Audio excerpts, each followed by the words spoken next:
Well, since he's not paying attention down there in the bottom square, what's everybody doing tonight? It's Still City Sports Talk with Adam, Big Rich, and our guest tonight, Jason. What's going on, man? How you doing? Hey, Big Rich. I am fan freaking tastic. God, it feels so good to be back on the airwaves with you guys. And I feel really bad because I've been stiffing at them a lot the last couple of weeks, only because I've had to work. I do have a job and a family to provide for. The hell's a job? So hey, I'm finally have a night off, and it feels good to be back on the air with you guys. We were Oh, talking about that backstage. Yeah, you've had a very busy last several weeks. So yeah, no problems there. Yeah, so for those who don't know, I live out here in California. I live in the central San Joaquin Valley of California, and I cover high school sports for a newspaper called the Mid Valley Times. And so I am literally responsible for covering high school sports for 8 or 9 different high school teams. And I just got finished at least with playoff basketball and soccer coverage that lasted for over a month and a half. So I've spent all of that time working mostly nights. And even when I'm not working nights, I'm always doing something else during the day. So it feels good to finally have a night off for a change. hell yeah. Can't beat that. Nope, not at all. Oh, anyway. Anyway, So, Yeah. well, Jason, since everyone else got to extend their free agency talk, why don't you elaborate? about what in specific? Anything. Anything? Anything that Um, moved you, the Ravens well, playing the Raiders to get Trey Hendrickson. I don't know. yeah, I gotta tell you, this has been one of the most wild and wacky NFL first 48 hours of NFL free agency I've ever witnessed in the last couple of seasons. And obviously, it was headlined by the news of the Max Crosby trade being dumped by the Ravens, which I have a lot of opinions about. I can get into that later.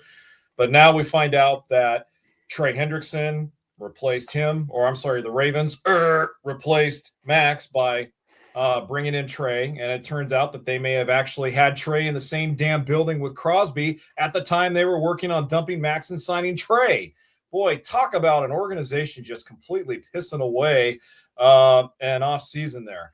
But I mean, also we've had some big trades. I was a little bit happy today that my Green Bay Packers got Javon Hargrave. Yeah, look. I know Hargrave is no longer a spring chicken, but Lord knows we need some help on that defensive line. We need some muscle. Hargrave is still a serviceable defensive lineman. I will take him. So yeah, guys. I mean, that's just the cream of the crop of a wild free agency period. There were some signings that surprised me. There were some signings that didn't surprise me. For example, I was not shocked Malik Willis went to Miami. I was only shocked at the amount of money he got. That also kind of sent a major message to me that the Dolphins aren't as high on Quinn Ewers as they said they were when they benched Tua this past season back in week 14 or week 15 or whatever it was. I wasn't, and Big Rich, if you recall, I tweeted with you about this, about Tua landing in Atlanta.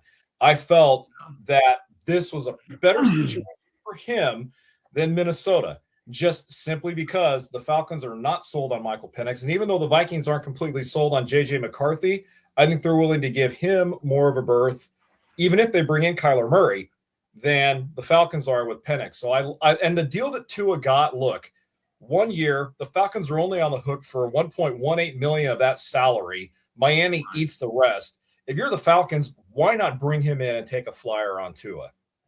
And here's one for you because when I heard Kurt Warner say this, I was like, he's probably the only person that thought about this. What hand does Michael Penix throw with? The left hand, unless I'm mistaken. What hand does Tua throw with? The left hand, unless I'm mistaken. Exactly. So if the ball comes out of the left-hander's hand Yeah. opposite of a right-hander. So if your backup is the opposite hand of the starter, the receivers are catching the ball with a different rotation and have to deal. What I went right over my head until he mentioned it, and I went, son of a gun, that's right. Yep. I had Tua going to Arizona. Yeah. I just figured that was going to be the kind of situation that would be the easiest place for him to not have to deal with all the BS that he was dealing with in Miami. The Atlanta thing, I'm sure he'll they'll have a nice competition for that starting spot. Yeah. And then, of course, there's the whole thing of Penix's health. Is the knee going to be ready for opening day? I don't think it will be. We're looking at least halfway through the season, so I'll give Tua a chance to see what he can do. Yeah. I still think I would like to see the other former Falcon quarterback wearing our colors, backing up Will Howard. That ultimately would be my preference as the back. Kirk Cousins in as the backup to Will Howard, but I don't know. I got a funny feeling we're going to have to put up with number 8 again this season, and I'm not real happy about that, especially yesterday. Yeah, if I had to hand out right now very early overreactionary offseason grades for free agency for NFL teams, I would definitely put, and I never thought I would ever hear myself say this, but Lord, I would give the Las Vegas Raiders a B, a solid B for the signings they made thus far. The Houston Texans, I'm giving them a solid B. They added a lot of depth on their offensive line. They added some depth on their defense. And DeMeco Ryans, he is not messing around. He and that front office, boy, they tasted the playoffs last year and they're hungry. So the Texans get a high grade from me. I'm still trying to figure out what my Green Bay Packers are doing. And even though they got Javon Hargrave today, Brian Gutekunst in trading Rashawn Gary, thank God, good riddance, and letting some of the other guys go that like Ellington Jenkins has shed more than $44.5 million in salary, which leads me to believe that there's something up his sleeve. And I just noticed earlier today, I looked at a couple of trusted sources on Twitter that apparently there are some rumors that the Packers and the Eagles are engaged in Jalen Carter trade talks. Now, at this point, we have to take that with a very hefty grain of salt, but they just got Hargrave. If by some miracle Brian Gutekunst is able to bring in Jalen Carter, there's your beef for the defense until Micah Parsons comes back. And then if and when Micah comes back and he's anywhere near full health like he was last season with Micah and Hargrave and, hypothetically speaking, Jalen Carter, if it happens again, my God, I love that a lot better defensive front than what they had last season. I'm still concerned about Green Bay's depth in the defensive backfield. And even though we lost Rashawn Gary, he had 0 sacks in the last 9 games of last season. He flat out quit on that team. He had one of the 5 worst defensive grades at his position all last season in the NFL. Losing Rashawn Gary is not going to hurt us, especially since we have Edgerrin Cooper coming back. We have Isaiah McDuffie coming back, and we have Zaire Hamilton from the Colts in place. Now, I know Hamilton's numbers started to decline a little bit, especially his ratings, but I'm willing to give the guy a flyer to see what he does in this Green Bay defense next season. What's up, Josh? Yeah, I think you're right. And you brought up Houston and the Raiders. I mean, good grief. Houston adds David Montgomery at running back, Foster Moreau. They signed Schultz to an extension. They re-signed Trent Brown. They signed Braden Smith. They signed offensive guard Ed Ingram. They signed Danielle Hunter and Logan Hall and Naquan Jones and Sheldon Rankins and EJ Speed. They signed Reed Blankenship from Philly. MJ Stewart re-signed with them. They extended Kaimi Fairbairn, and they acquired Kai Kruger from the Saints. That's all they did. The Raiders signed Jalen Naylor from Philly. The big signing to me was Tyler Linderbaum, the center from Baltimore. Malcolm Kuntz on the edge, Kwity Paye. Nakobe Dean from Philadelphia goes to the Raiders. Quay Walker from your Packers. Teron Johnson was acquired in a trade with the Bills. Eric Stokes signed a deal, and then Matt Gay signed a free agent deal as well. So, I mean, those 2 teams there, they made some massive, monstrous moves. And they had a lot of the most money on available to spend. But I'll tell you what, man, if you look at what the Chargers did after Justin Herbert was getting steamrolled last year, and you're expecting to have both of your tackles back in Joe Alt and Rashawn Slater. And then they go out and re-sign Trevor Penning. They bring in Cole Strange, and they bring in Tyler Biotish, the center from Washington, i.e. Dallas. And then they brought in Trey Pipkins. They re-signed Trey Pipkins. They've reinforced that offensive line considerably, which to me was the biggest weakness on that Chargers team. Because, like I say, Herbert was just getting absolutely mauled in the backfield. Them and the Texans probably had the worst offensive lines in football last year, and both of them bolstered them up here in free agency. Well, funny you mentioned the Chargers, because after Houston and the Raiders, I was going to mention them as the third team that I felt fared really well in free agency. And you mentioned the names for the Chargers, Rich, and they're not names that are necessarily going to move the needle as far as star power, but these are guys that Jim Harbaugh brought in that are typical Jim Harbaugh guys. These are the steak and potato guys that may not put up the numbers, but they know how to produce on a Harbaugh team. And on a Harbaugh team, everybody has to produce, regardless of whether you're a Pro Bowler or whether you're an MVP or whatever. So you're right. These are sneaky good moves for the Chargers that they made. And I'm also going to say, too, hey, kudos to the Tampa Bay Buccaneers, okay? I think they got Alex Anzalone from the Detroit Lions to bolster that defense. I know they lost Mike Evans, but look, he was not going to come back to Tampa. And even though Evans is still a serviceable wide receiver, those two sides were imminently on their way out each other's separate doorways anyway. So I felt Tampa fared very well with what they did.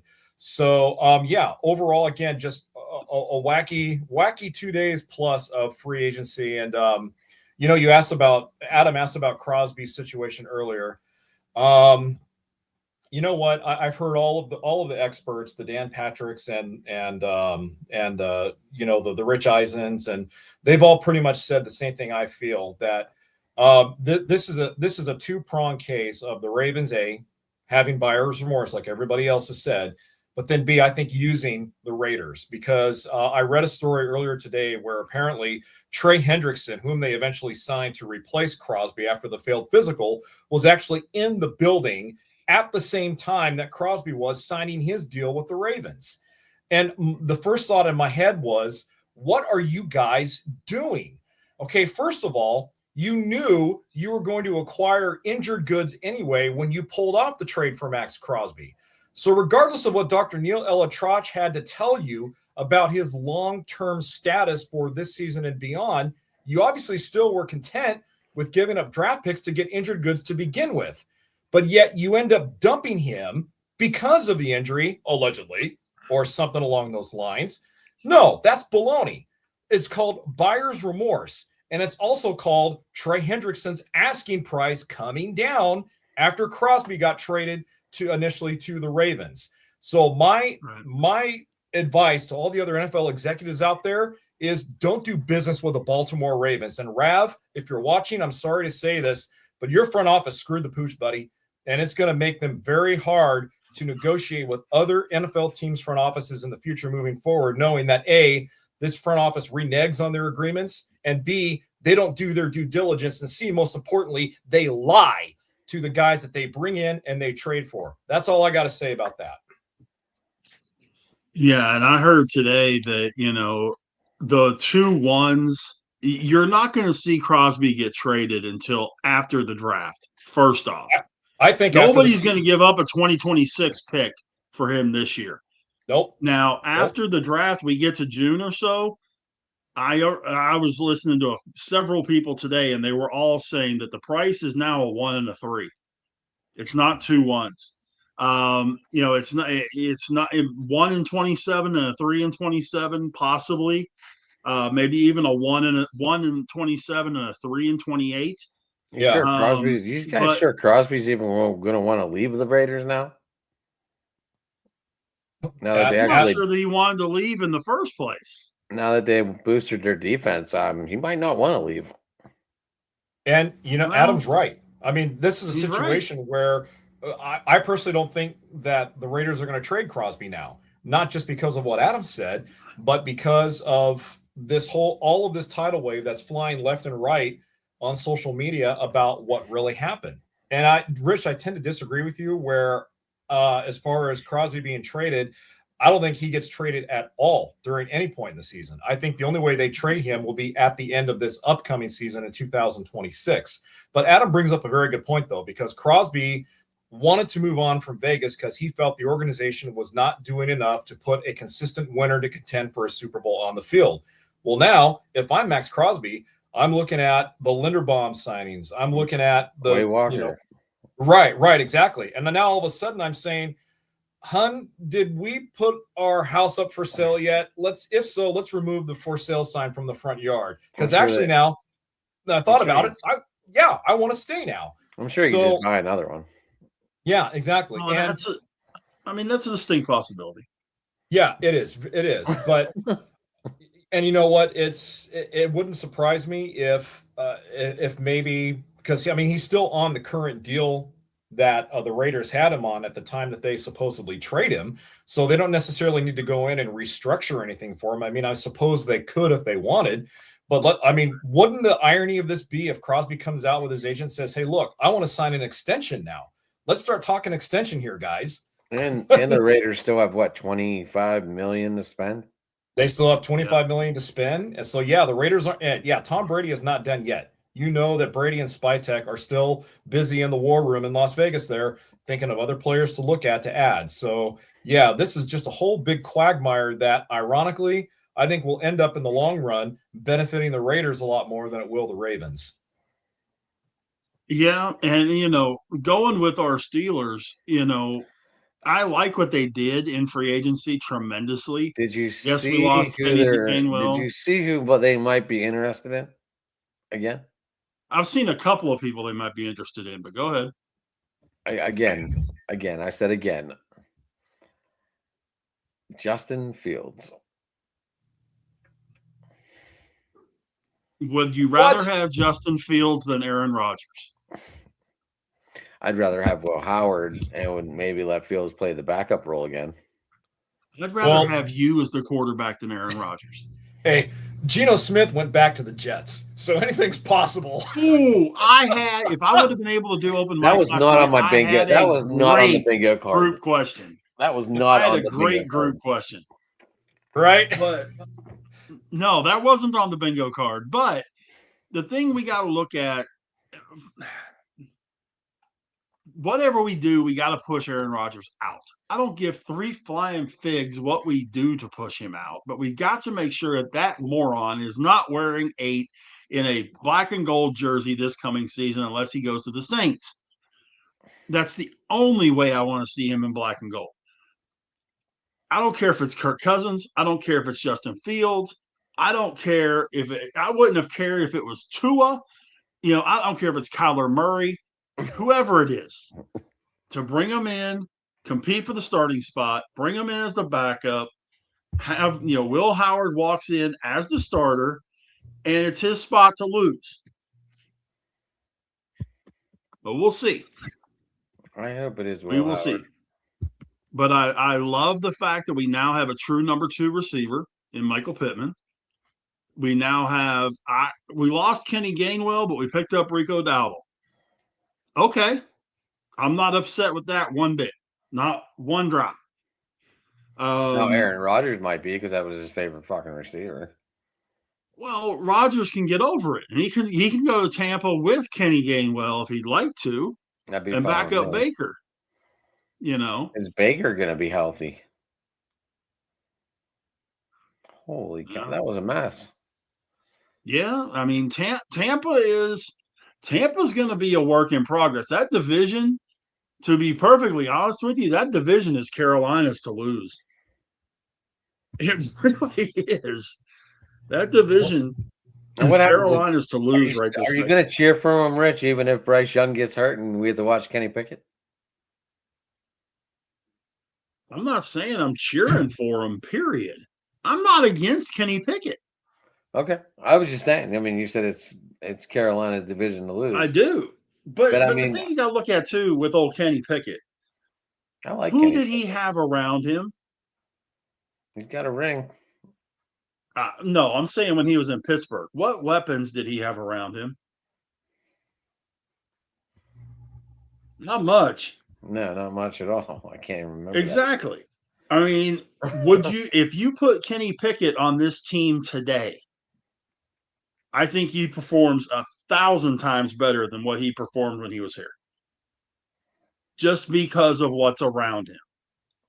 Why do I have a feeling that Kenny Pickett is going to be the next Jeff George? A guy who was a high draft pick, expected to do so much, kind of was stagnant in the middle part of his career. And then when George went to the Raiders, throws for 33 touchdowns one year, only 12 picks, and became a really decent NFL quarterback when, I mean, he was expected to be the next Johnny Unitas in Indianapolis.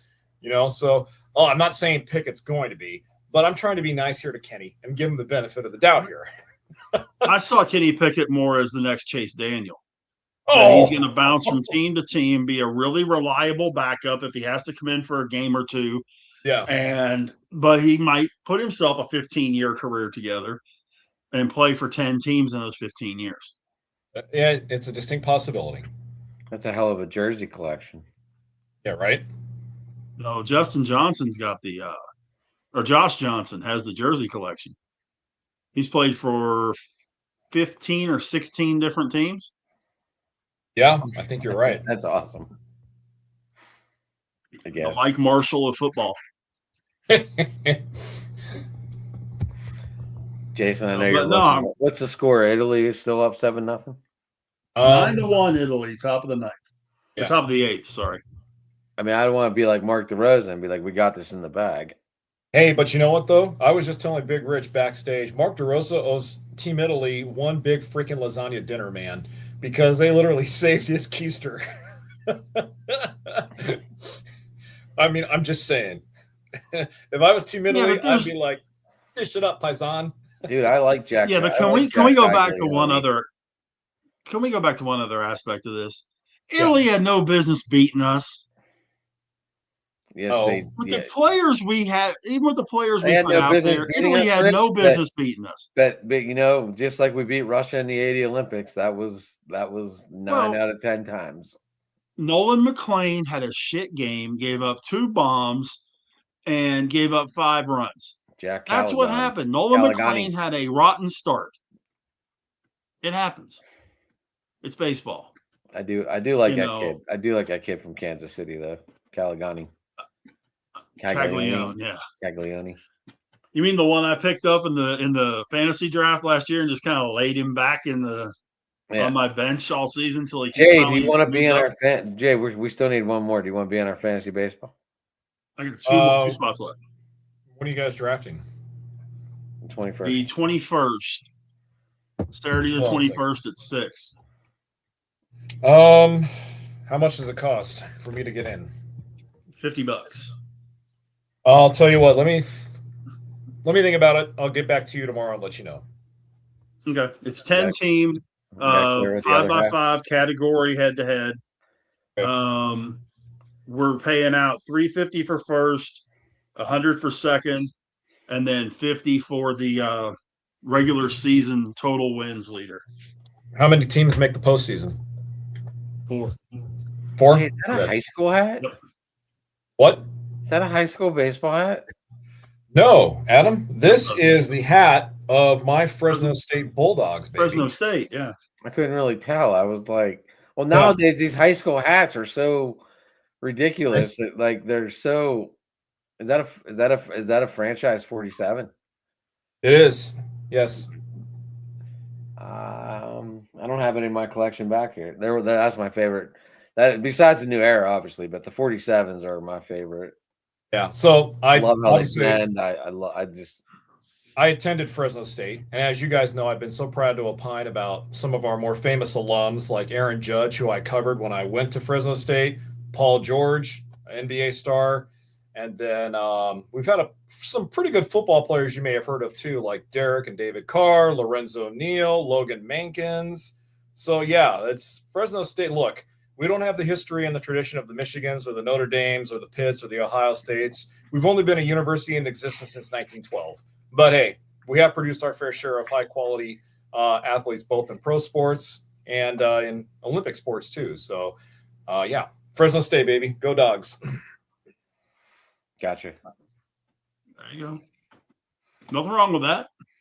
By the way, what's up Nothing with wrong with Sacramento State baseball, man? Marcus, I hope you're watching, bro. Sac State Hornets stung you, baby. 2 out of 3 in Yeah. Baton Rouge. That is inexcusable, Marcus. The LSU team this year is, you know how the preseason rankings come out and there's always one or two teams that just completely wet the bed? Yep. Welcome to LSU baseball. They had no business being as highly ranked as they did preseason. Plus, they've had some injuries. Baylor has had the same problem. Of their starting 8, 4 are currently hurt, and of their 4 starting pitchers, 2 are currently out. So their Sunday starter is now their Friday starter. They've got a backup catcher, they've got a backup second baseman, backup left fielder, and a backup right fielder all starting. The kid that hit the 3 grand slams, though, is still at first base. And still hitting the ball very well, by the way. But 1 guy out of 9, you know how that plays. Oh, and Sacramento State, I don't mean to toss shade at you guys. You guys actually have a quality baseball team this season, but still, Sacramento State, LSU, when it comes to the pantheon of great college baseball programs, you guys do the math. Again, not tossing shade, Sac State. Way to go, Hornets. Way to beat those Tigers. Kind of like when didn't Kent State just go and beat someone big too? Clemson, I think. Yeah, I think so. I believe you're right. It took 2 out of 3 as well. By the way, yeah. Hey, Adam, I got a question for you. Hopefully I got a good answer. And Jason, of course, if you know the answer to this, feel free to do so. Sure. Do you know who the number 2 highest batting average on the Pirates spring training roster is, who has enough at bats to qualify? I'm going to say O'Neal Cruz. It would be Mr. O'Neal Cruz, hitting 500, 538. Oh. Do you also know who is the leading hitter amongst foreign players in the World Baseball Classic? Is it O'Neal Cruz? That would be Mr. O'Neal Cruz. If he can bring that kind of stuff back to the Pirates and play like we've all been waiting for him to play this season. Guys, since you two are on the college baseball talk, there's a question in the comments for you boys. Oh, I'm sorry. Didn't even see it. What's our thoughts about the FSU baseball team's chances of making it to Omaha this year? Is that Fresno State? Oh, well, that's actually a very good question. Are we talking about Florida State or are we Florida talking State about or Fresno State? Yeah. Fresno State, Roger. Yeah. I assumed FSU was Florida State. My bad. I did too, but we were talking about Fresno State. Well, every once in a while they got a good baseball team. So yeah, Fresno State this season. Well, just for shits and kicks, Fresno State's baseball team this season is really, really young. We won the Mountain West title last season, but we didn't qualify for regionals in college baseball play. We have young talent, a lot of young talent. It just hasn't matured yet. We have a lot of sophomores on our team, so I don't see Fresno State advancing very far this year. I think we're heading in the right direction because our head coach is Ryan Overland, who was on that 2008 Wonder Dogs team that won the College World Series over the University of Georgia, Gordon Beckham's Bulldogs. So I think we're heading in the right direction, but we're still at least maybe 3-4 seasons away from being a legitimate College World Series contender. And out here on the West Coast, for those of you who don't know, the West Coast, especially California, has always been a hotbed of baseball talent, both in high school and college.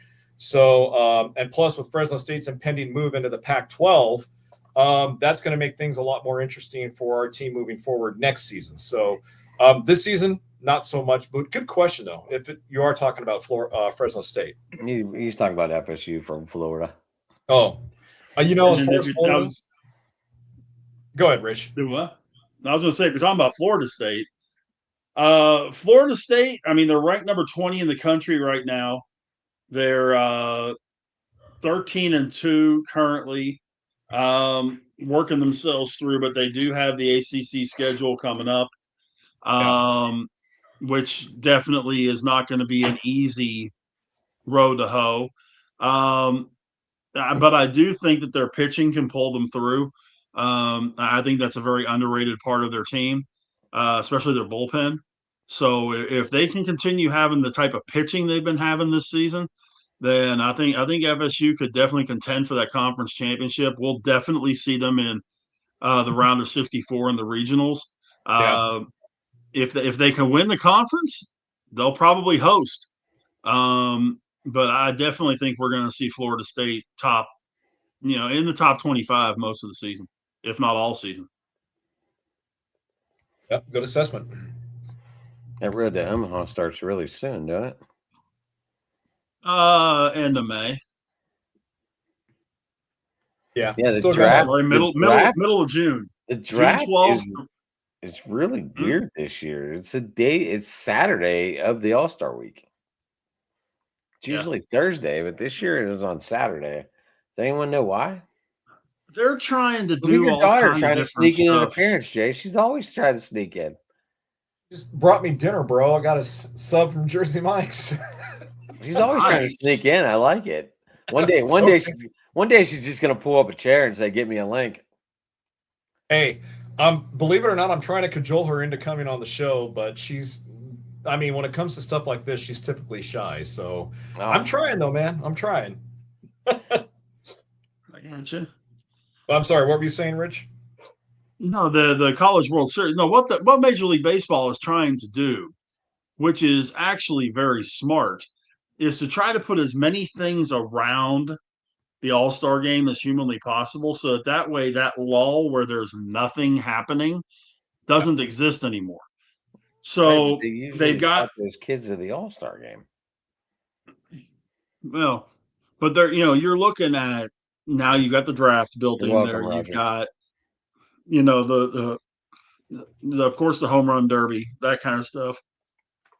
They're trying to build in other aspects. They're trying to build the HBCU Classic into after, if I remember correctly, being the Wednesday and Thursday after the All-Star game. Yeah. So that way there's actual baseball being played instead of that dead period Wednesday, Thursday leading into the Friday weekend series. They are trying to get as many things going as possible instead of having that dead period, because I don't understand why they didn't do that before. Trying to put stuff in there before. They've got all kinds of stuff leading into it. But that Wednesday and Thursday, you're sitting around your thumb in the air. And the only thing you're doing is watching NBA, the never-ending NBA and NHL playoffs. Right. Speaking of which, my LA Kings, I don't think are going to make the playoffs this year. That was a huge loss, Jay, for them in the Olympics. I know. And you know what? I was actually geeked when they made that trade for with the Rangers to get Artemi Panarin. I was like, okay, I actually like this. But since the Panarin trade, it just, they've been ice skating uphill, and I'm just like, oh, LA Kings, man, and then obviously they fired Miller, their head coach, which they had to do. They had big aspirations coming into this season, but hey, wasn't meant to be. Oh well. We're supposed to. I'm looking at the wild card. The Kings are 6 points. Or I'm sorry, they're tied for the last wild card. They're not going to get it. They're one of the worst power play teams in the league. They have one of the worst defenses in the league. Drew Doughty is a waste of roster space. God, get rid of him. Well, Jace, what seems like one of their biggest problems is that they're 10, 15, and 7 at home. Mm-hmm. They suck at home. They're 16 and 8 on the road, and they're 10, 15, and 7 at home. They're horrible at home. I think the Lakers' magic mojo at crypto.com is rubbing off on them, because you're right. I am stunned that they're that bad of a home team in their arena this season. Well, typically they've been one of the best home teams in the NHL for the last 5 or 6 seasons. Yeah. Go figure. They've got let's see. They got a game. Well, Seattle's got a game in hand on them too. Yeah. Yeah, but I mean, LA is so inconsistent, Rich. I don't see them building up enough momentum to pull off a winning streak at the end of the season here. It's just not going to happen.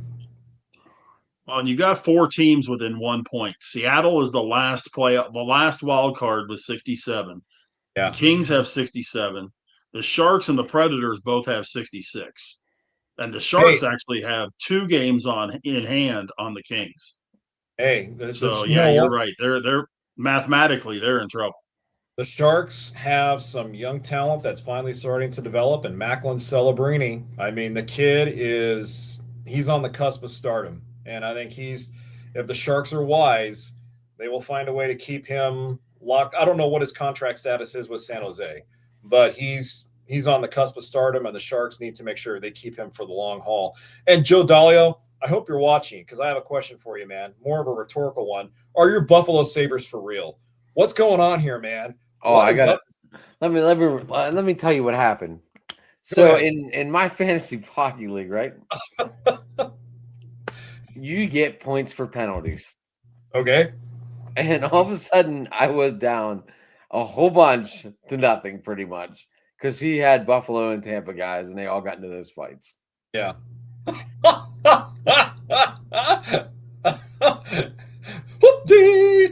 I was like, it's Monday. There wasn't that many games, and I'm like, and then all of a sudden I seen like 8 fights in like 5 minutes, and I'm like, oh, that's what happened.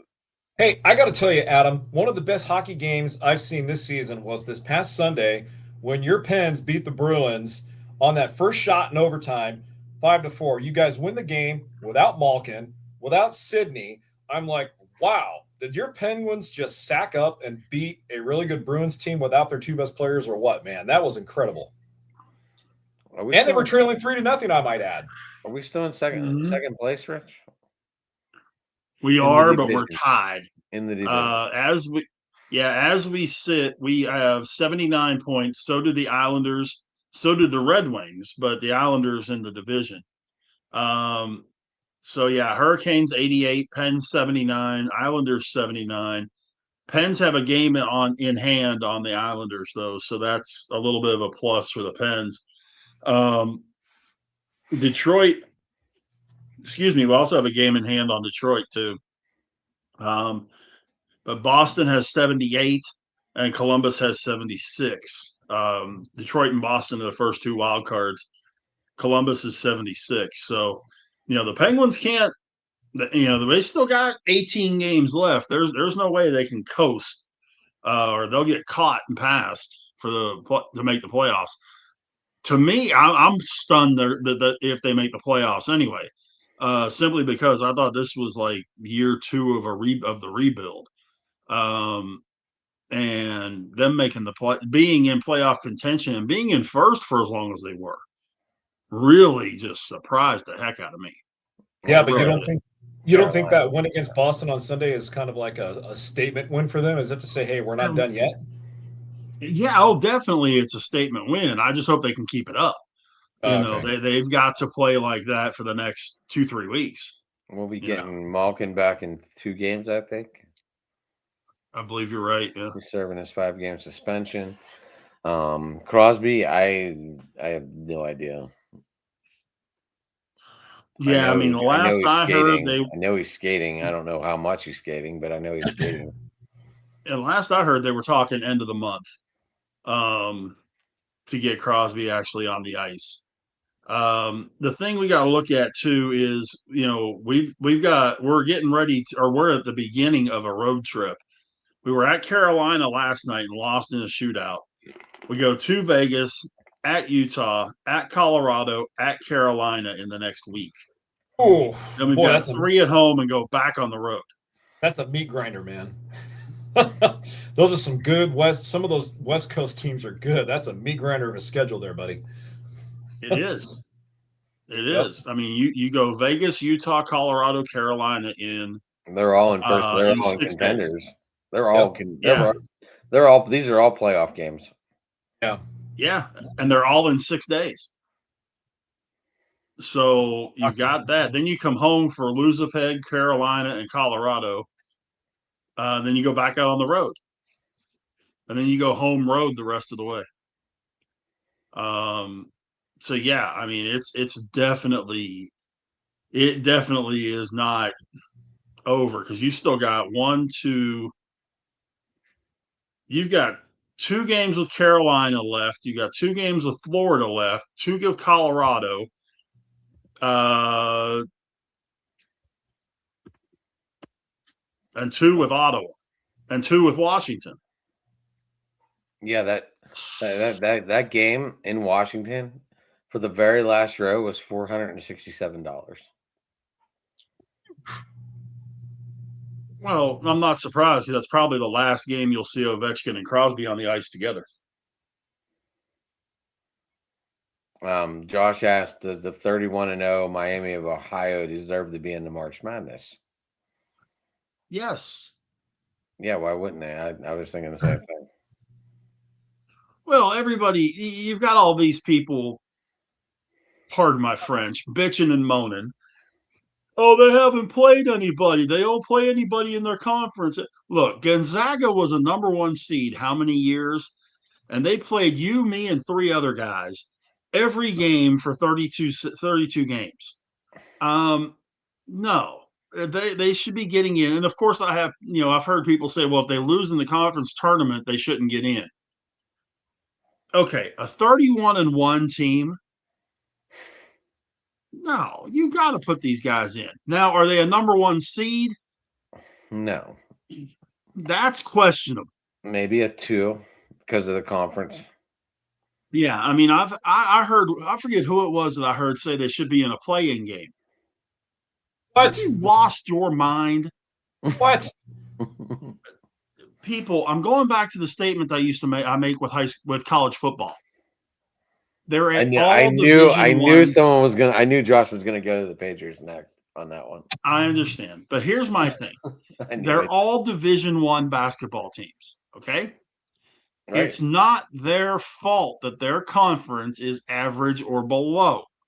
It is their fault that they have risen above that and beaten every single team on that schedule. Right. It ain't their fault that their conference sucks. Sorry. They're not in the SEC. They're not in the ACC. They're not in the Big 12. If you only want those teams getting into the tournament or being a high seed in the tournament, then take all those other teams out of Division I. That's all I can tell you. That's all I can tell you.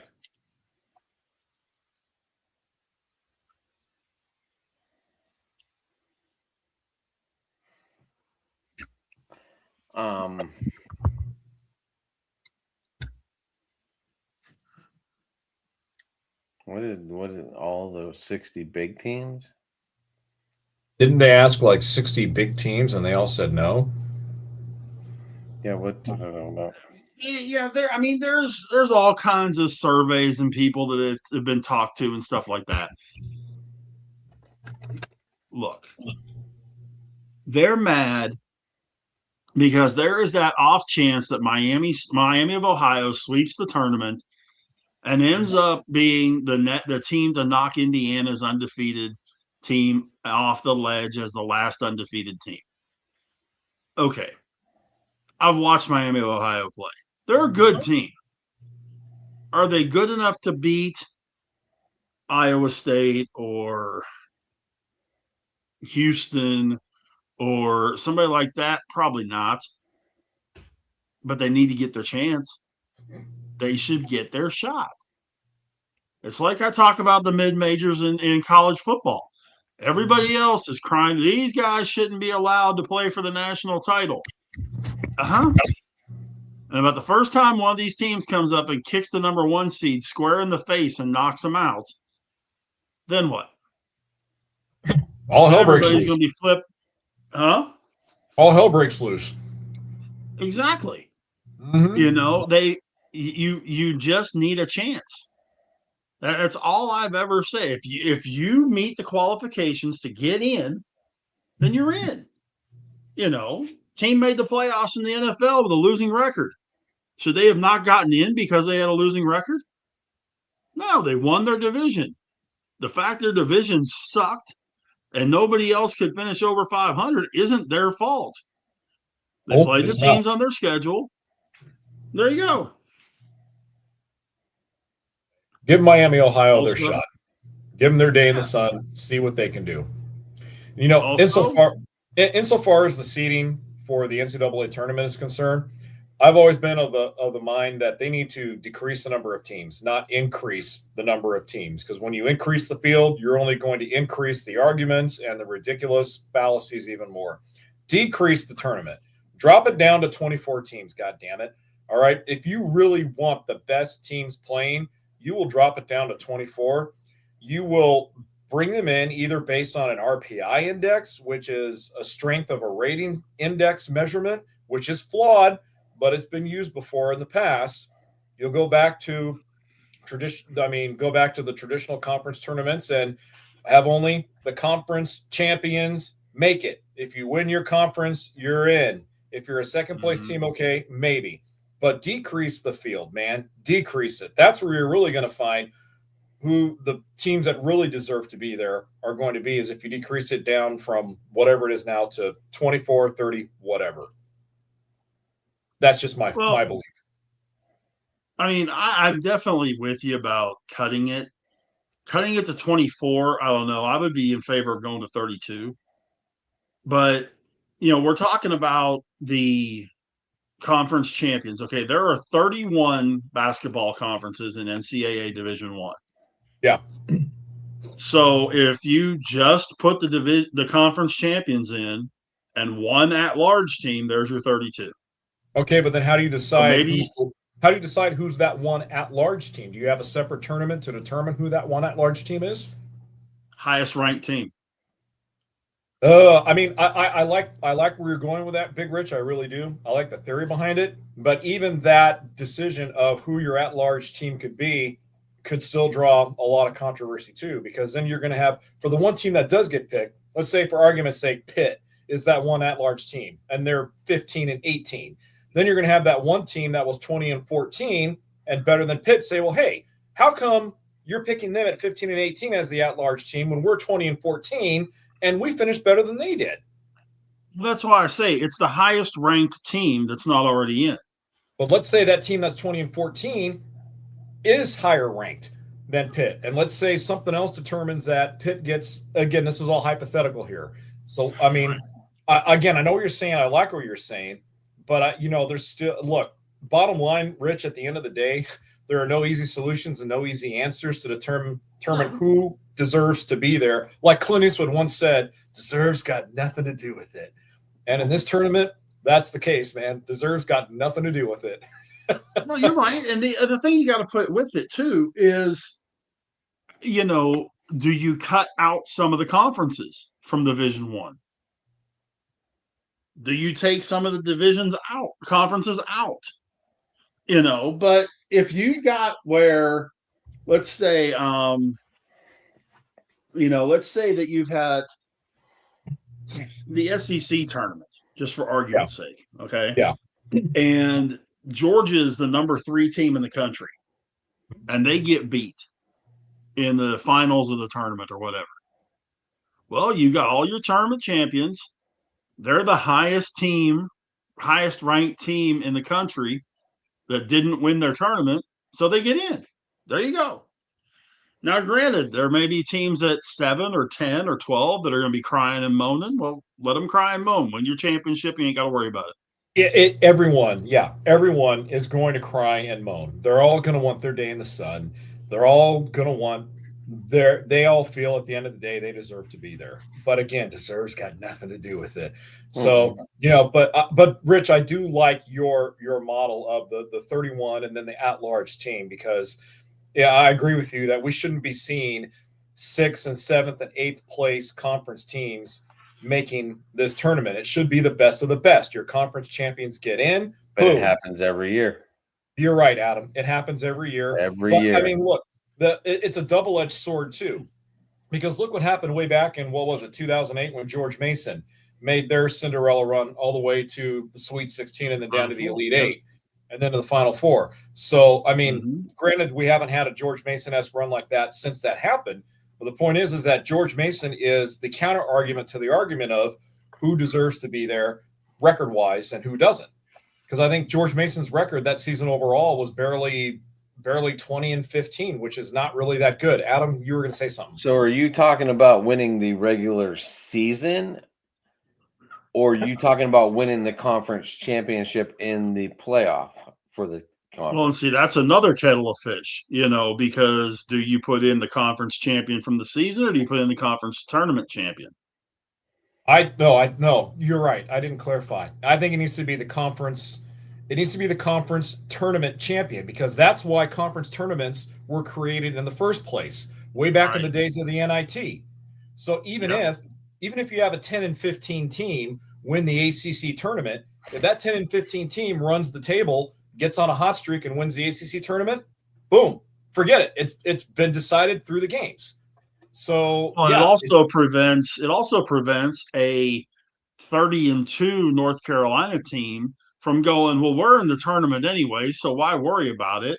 And they maybe set a player or two to let them get healthy for the tournament, and they lose in the first or second round of the ACC tournament, and they've got a week to sit around and get healthy. No, you're right. No, not anymore. Look, I mean, obviously the top 25 are going to make it. Yep, obviously. Not necessarily. Okay, well, I'm saying 9 out of 10 times the top 25 usually makes it. Well, in this day and age, yes. In my way of doing it, no. Because you're not going to have 25 different teams, different conferences represented. You're going to have 2 or 3 teams from the SEC and 2 or 3 teams from the ACC and 2 or 3 teams from the Big 12.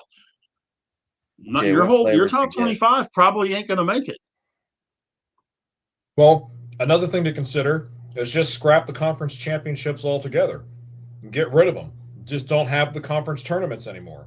And then at the end of the season, if everybody really wants to bicker about who deserves to be there record-wise and strength of schedule-wise, clump everybody together, punch all their records and their strength of schedules into a freaking computer. Let the computer decide, goddammit. Seriously. I know that sounds far-fetched and ridiculous, but I mean, at this point with college, exactly. That's what the BCS is. At this point, conference championships and college basketball have become so convoluted anyway that they really don't mean anything anymore. So get rid of them. Get rid of them. I mean, college football is already on the way to getting rid of them right now anyway. So college basketball should just follow suit. Try it as an experiment and see what happens. Well, that would be my thing. Get rid of the conference tournaments. Yeah. And make the regular, because if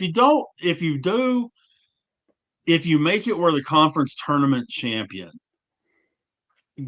gets into the MIG tournament, then all you're really playing the regular season for is for seed. But if you have the regular season conference champions are the 31 teams that get in, now you're playing all season long like you mean it. And you're not jacking around and all that kind of stuff like some teams will do because they know they're going to get in. If you don't win your conference's regular season, guess what? You're screwed. And in addition to that, Big Rich, I would also like to see if that theoretical model were ever to come in place, I would also like to see hypothetically college coaches and athletic directors start to make tougher schedules for regular season play. Because if you really want to see who the best of the best are and you're going to base it all on the regular season, whatever, start getting tougher regular season schedules. Unlike college football, quit playing all the cupcake teams at the beginning of the season and just make a stronger schedule and lengthen it out. Because I'm sure you'll be able to, especially in college basketball, you're always going to find one team that's willing to take $1 million or $2 million to get their butts kicked, but yet to still have a chance to prove they can beat some of the better teams that are far superior than they are. Oh, yeah. Well, Jay, as we've seen for a lot of years, that was Baylor. Sometimes these teams in college football do bring in these teams for $1 million and lose. Oh, yeah. You're right. I mean, the fun thing about this discussion we're having is that there are so many compelling arguments to be made on both sides. And that's why college basketball is so much different than college football, is because you're dealing with more teams. You're dealing with more teams that have better records. You're dealing with the haves and the have-nots. So in college football, the haves and the have-nots have already been decided by the end of October. And so after October, you pretty much know who's going to get in once you roll into conference championship time. But in college basketball, it's a longer season. Teams play tournaments to begin with, but even those tournament games count towards their records. So yeah, it's, again, compelling arguments to be made on both sides. Correct. Interesting conversation tonight, boys. Right? Wow, very compelling. Oh, yeah. Very compelling. I liked it. I do too. We're going to keep going, or are we going to cut it? We're at an hour almost. I was going to say, I got a doctor's appointment first thing in the morning, so I got to cut it short here directly. I don't know about you guys.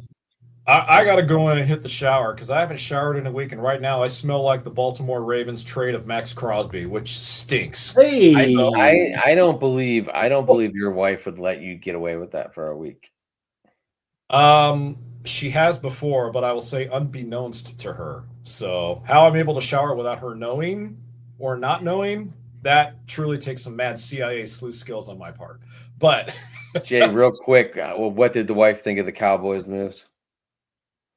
You know what? When she asked me who Rashawn Gary was, I said, "Do you really want to know?" So, no, she's not excited about the moves they've made. She wanted them to get Max Crosby. That's what she wanted. She said, "If we get Max Crosby, I'll be as happy as a puppy with two Peters." But obviously that didn't happen. So, I will just say this to add on to what I just said. As a lifelong Cowboys fan, she's used to heartbreak. She's used to disappointment. She's used to Jerry being Jerry. So she just takes it with a grain of salt and takes it all in stride. So I commend her.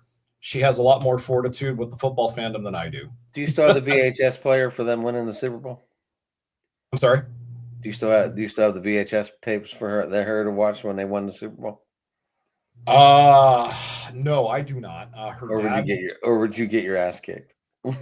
No, I would get my ass kicked. And honestly, Adam, I would not have VHS tapes of the Dallas Cowboys Super Bowl championships in the 90s anyway. That would be heresy worth being burned at the stake as a Packers fan. That's not going to happen. No way. But do you happen to have any star stickers around? Oh, star stickers. That way when the vacuum cleaner goes bad, you can just throw a star sticker on the side of it and it'll suck again. Well, the only star sticker is the Cowboys star logo, which is on my wife's laptop computer. That's it. Aside from that, there's no other Dallas Cowboys. Adam caught that one. No, I said you put a star sticker on the vacuum cleaner. If it's not working, it'll start sucking again. I caught it. I just didn't react to it yet. I'm sorry. It did not go over my head at Mach 3. Adam lowered his head like, oh, God, no. Oh, I watched too many Facebook videos. I've had a long time to work on this stuff. Oh boy, I got a million of them. We're losing all sense of normalcy on this show here, fellas. The craziest part is some of my dearest friends are diehard true Cowboy fans. Well, I mean, I take back what I said about my wife. You have more fandom fortitude than my wife does, knowing more Cowboys fans. Oh, I know, sir. I know a ton of them, and like I say, some of my best friends are Cowboys fans, and one of them he is such a diehard Cowboy fan. I've told Adam about this. Have you ever seen the picture of Emmett when he finally passed Peyton to get the career rushing record, and he had his arms out like this at Texas Stadium? Yeah, is that when they had him? Is that when they had him on the big stage? Yeah. Yeah, I've seen that. My buddy has that tattooed across his back. You're kidding. I kid you not. Wow. Mm-hmm. Wow. Well, that's how diehard this guy is. That's true devotion. I mean, that goes above and beyond San Diego Padres fans getting tattoos of Manny Machado, Fernando Tatis, and Yu Darvish on their body. That's impressive. Yeah. Yeah. So Anyway, what were you going to say, Adam? I'm sorry. Nothing. No. Okay. All right. All right. So Jay, how do people get a hold of you? Guys, you can get a hold of me right here. Other At side. Dodger Jason. Other That's side. my Other that's side. my Other side. there. Okay. No, other. Whatever. You can find me on X at Dodger Jason. Please feel free to follow me. Please feel free to converse with me on there. I appreciate everybody. And before I leave, I just want to toss a shout out there to a guy that I was talking with Big Rich about backstage before you joined the show, Adam. His name is Jensen Hirschkorn. He's a high school baseball pitcher for Kingsburg High out here in the Central Valley of California. He is rated as Major League Baseball's number 30 ranked pitching prospect in the entire nation. He's already verbally committed to LSU, who we talked about a few minutes ago, and he is expected to be a top 40 first-day pick in the June amateur draft this year. Jensen, you're a senior this season. I'll be covering you a lot. Best wishes to you. You're a fantastic talent. You're a better kid with a better head on your shoulders. So God bless Jensen. Throwing my shout out to Hirschkorn and the Kingsburg Vikings. Here's hoping they have a great season.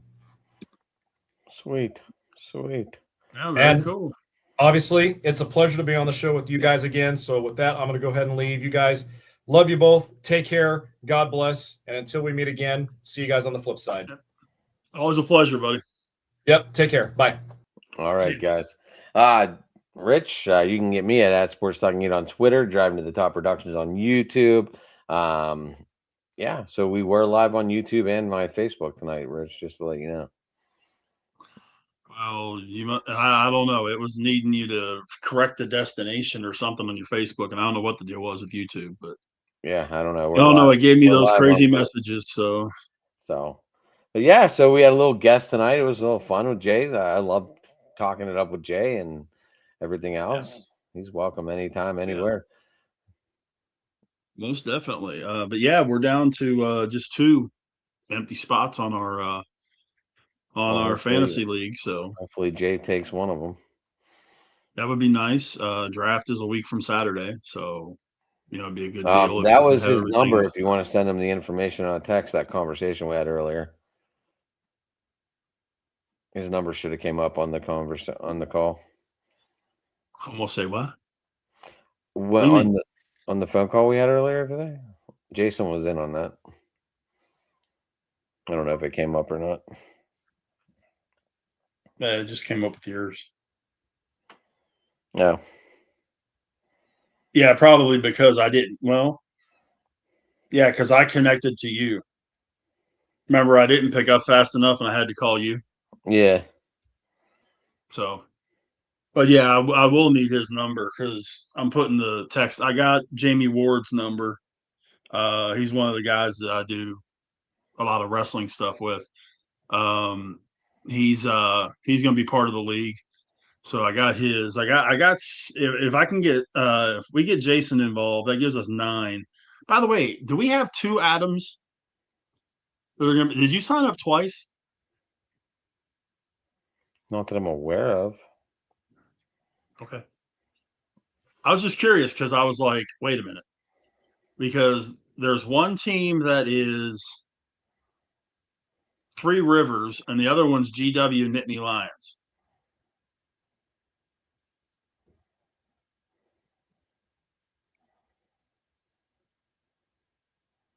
Mic check. I was just curious if you signed up for 2. No, apparently they gave me the team. No, team name of Three Rivers. Yeah, it's 2 completely different logos and everything. That's why I was curious. Well, maybe I did put Three Rivers because I did. There is a picture of Three Rivers on my thing. If you click on my picture, that's Three River Stadium. No, I understand, but like I said, there's one that's Three Rivers and one that's GW Nittany Lions. That also says Adam. I do not have another team on my thing.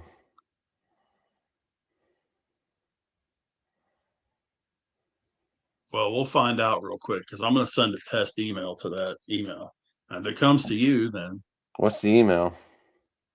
it's not showing what the email address is. I just sent an email that says test. So, anyways. But yeah, man. You can get me on Twitter, Big Rich 8371, on Facebook, Rich Richardson. Check out if you have a small business and are looking to get information on how to promote your business and that kind of deal. Follow us at Jetstream Media.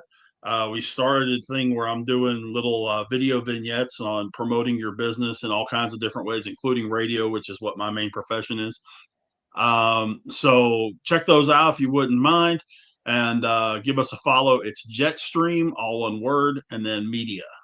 So do this again next week, man. Absolutely. Yeah, I didn't get an email, Rich, yet. Okay. All right. Well, we will talk to y'all later on then. I don't know if I would ever name my baseball team Nittany Lions. That's just me, though. No, But I'm yeah, just trying to figure out. Also got to say thanks for everyone tuning in tonight. Yeah, we'll be back next Wednesday and Monday, baseball talk. Rich, you gonna get going? You gonna be driving corners or what? You're getting there. Mondays You're have trying. just been tough, man. Well, why don't you just do it a different day then, buddy? Because all the other days are tough too. That's the bad part. I mean, I could realistically be doing one of these things every night of the week if I had time. Well, all right. Well, I don't know. I'm just like, because your Tooth Hard Change, a lot of people like that show. Yeah, and I'm gonna get back on it. I promise. Even if you pre-recorded it and released it at 7 o'clock, we got people to do that. That may be what I got to do. I'm not ultra positive. I know. I'm more of a live person myself, but I am too. That's the thing. I would much rather do it live. In case you get questions, because then you take questions and right. all that kind of stuff. Exactly. I'll get it figured out though. I promise. In the next couple of weeks, I'll get it figured out. I'm not rushing you. So I just know people are asking about when the driving show is coming. I'm like, I can't boss him around. I know he wants to get it going. He just hasn't had a chance. No, you're fine. Like I say, I will get it back here in the extremely near future. But we'll do this again next week, man. So until next week. Absolutely. That guy's Adam. I'm Rich. We'll see you later. All right, man. Take it easy.